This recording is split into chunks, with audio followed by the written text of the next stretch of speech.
नमस्कार दोस्तों, आपका हमारे चैनल पर बहुत बहुत स्वागत है। आज हम बात करेंगे एक ऐसे टॉपिक पर जो अक्सर लोग इंटरनेट पर ढूंढते रहते हैं। What is MCA? MCA course eligibility क्या है? MCA कोर्स एडमिशन प्रोसेस क्या है? MCA entrance exams, MCA course की फ़ीस कितनी होती है? MCA कोर्स करने के बाद करियर कैसा रहेगा? MCA कोर्स के बाद सैलरी कितनी मिलेगी? तो आइए आज मैं आपको दूंगा इन सभी सवालों के जवाब। चलो चलते हैं दोस्तों, आज हम जानेंगे MCA कोर्स के बारे में, क्योंकि आज का युग कंप्यूटर का युग है और ज़्यादातर काम कंप्यूटर के द्वारा ही संभव है। कंप्यूटर की अनेक एप्लीकेशंस होती हैं जिनसे ये सारे काम किए जाते हैं। MCA में इन सारी एप्लीकेशंस की जानकारी दी जाती है। यह कोर्स आपकी कंप्यूटर नॉलेज को बहुत अधिक बढ़ाता है और आपके IT सेक्टर के करियर को काफ़ी मजबूत कर देता है। अगर आप भी कंप्यूटर के क्षेत्र में अपना करियर बनाना चाहते हैं तो आप MCA का कोर्स कर सकते हैं। MCA का full form master of computer application है और यह एक पोस्ट ग्रेजुएट कोर्स है।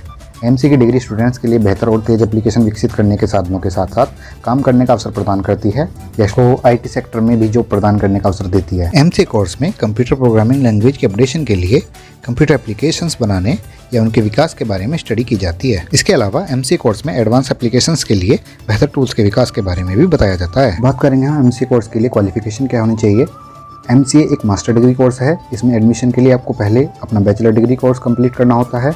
All India council for technical education के अनुसार दोस्तों, अगर आप MCA कोर्स करना चाहते हैं तो ये ज़रूरी है कि आपने ग्रेजुएशन कर लिया हो, वो भी BCA या BSc मैथमेटिक्स या BSc IT फील्ड में, या आपका कोई ऐसा कोर्स जो कंप्यूटर से रिलेटेड डिग्री देता हो। कुछ कॉलेज में छूट भी होती है कि जब आप 12वीं में मैथ और कंप्यूटर के साथ पढ़ाई करते हैं और आपने ग्रेजुएशन किया हो तो ग्रेजुएशन में आपके कम से कम 50% नंबर तो होने ही चाहिए। MCA कोर्स में एंट्री के लिए प्रवेश परीक्षा यानी कि एंट्रेंस एग्ज़ाम होते हैं। एंट्रेंस एग्ज़ाम के लिए पहले ऑनलाइन फॉर्म सबमिट करना होता है। MCA एडमिशन के लिए NIMSET जैसे कुछ एंट्रेंस एग्ज़ाम होते हैं जिनमें अच्छे रैंक को ला करके आप अच्छे कॉलेज में एंट्री ले सकते हैं। कुछ कॉलेजेस में मेरिट के आधार पर भी एंट्री होती है। MCA के प्रवेश परीक्षा में mathematics, analytics ability, logical reasoning, computer awareness, English आदि में प्रश्न पूछे जाते हैं और साथ ही में कंप्यूटर और सूचना प्रौद्योगिकी के फील्ड में करियर बनाने के लिए गणित, विज्ञान और अंग्रेजी की पढ़ाई करना उचित रहता है। इसके बाद छात्र MCA कोर्स आसानी से कर सकते हैं। अगर बात करें अब हम MCA करने के फ़ायदे क्या हैं, तो MCA कोर्स के बहुत सारे फ़ायदे होते हैं। इस कोर्स को करने के बाद छात्र किसी भी बड़ी या छोटी IT कंपनी में system developer, software programmer, software developer, system analyst, software consultant के रूप में अपना करियर बना सकते हैं और आप खुद की कंपनी भी शुरू कर सकते हैं और आप विदेश में भी नौकरी कर सकते हैं। कॉलेजेस में टीचर के तौर पर आप पढ़ा भी सकते हैं। दोस्तों, अब बात करेंगे हम MCA कोर्स ड्यूरेशन की। पहले MCA कोर्स की ड्यूरेशन 3 साल तक की होती थी। इसमें कुल 6 सेमेस्टर होते थे। अगर कैंडिडेट के पास BCA या BSc की डिग्री होती थी तो यह कोर्स उनके लिए 2 साल का होता था, लेकिन अब यह सभी के लिए 2 साल का कर दिया गया है। दोस्तों, अब बात करेंगे हम फीस के बारे में। MCA कोर्स की एवरेज फीस 30,000 से लेकर 2.5 लाख पर ईयर तक होती है। ये फीस आपके कॉलेजेस के ऊपर डिपेंड करती है। सभी कॉलेजेस की फ़ीस अलग अलग होती है। दोस्तों, अब बात करेंगे हम MCA के सिलेबस की। MCA प्रोग्राम के सिलेबस में काफ़ी टॉपिक्स शामिल रहेंगे, जैसे network and database management, electronics, mobile technologies, financial accounting, state, Java programming आदि। सेमेस्टर्स में आपके सिलेबस कुछ इस तरह से होते हैं, जैसे computer architecture, computer networks, data structures, Java programming, software project management, web technologies, network programming, statistical computing, software engineering, industrial lecture, seminar, project आदि। दोस्तों, अब बात करेंगे हम जॉब और करियर के ऑप्शंस के बारे में। MCA ग्रेजुएट के लिए नौकरी के अवसरों में कोई कमी नहीं है। इनके लिए काफ़ी जॉब्स के ऑफर आते रहते हैं। IT सेक्टर्स में इनकी काफ़ी डिमांड होती है। एक MCA ग्रेजुएट के लिए जॉब कुछ इस प्रकार से है, जैसे app developer, business analyst, database engineer, ethical hacker, hardware engineer, technical writers.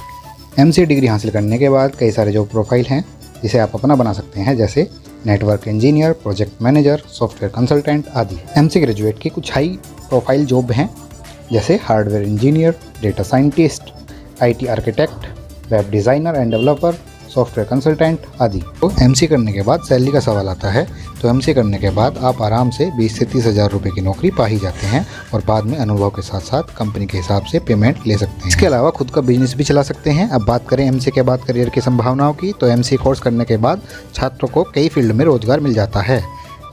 ये कोर्सेज कंप्यूटर से रिलेटेड कोर्सेज हैं तथा आजकल कंप्यूटर का काफ़ी चलन हो गया है, इसलिए इस फील्ड में करियर आसानी से बनाया जा सकता है, जैसे कि software companies, government agencies, networking companies, banking, database management, security and surveillance companies, technical support in various companies, school and colleges. अगर आप भी कंप्यूटर और इंफॉर्मेशन टेक्नोलॉजी के फील्ड में अच्छा करियर बनाना चाहते हैं तो एमसीए कोर्स आपके लिए एक अच्छा ऑप्शन है। बात करेंगे हम टॉप 10 एमसीए कॉलेजेस के बारे में जो कि इंडिया में हैं, क्योंकि इंडिया में बहुत सारे ऐसे कॉलेजेस हैं जहां पर एमसीए से संबंधित सभी सब्जेक्ट्स के बारे में अच्छे से बताया जाता है, जिससे छात्र अपना फ्यूचर सिक्योर कर सकें।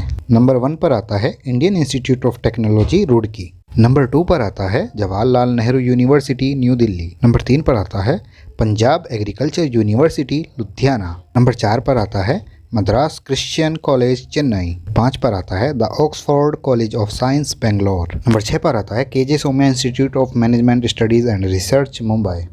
नंबर 7 पर आता है Govind Vallabh Pant university of agriculture and technology Pantnagar. Number 8 पर आता है Birla institute of technology Ranchi. Number 9 पर आता है महर्षि दयानंद यूनिवर्सिटी रोहतक।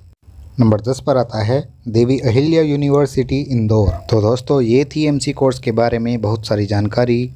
आगे किस बारे में आप जानकारी चाहते हैं हमें कमेंट बॉक्स में लिखकर ज़रूर बताएं, और ये जानकारी आपको कैसी लगी ये भी बताइए। इसी के साथ आपसे मुलाकात होगी फिर ऐसे ही सवालों के साथ। तब तक के लिए आप हमारी वीडियोस यूँ ही देखते रहिए, और अगर आपको ये वीडियो पसंद आया है तो इसे बाकी सबके साथ शेयर करना बिल्कुल ना भूलें, और ऐसी ही अपडेट्स के लिए हमारे चैनल को सब्सक्राइब करके बेल आइकन को प्रेस करना ना भूलें। धन्यवाद।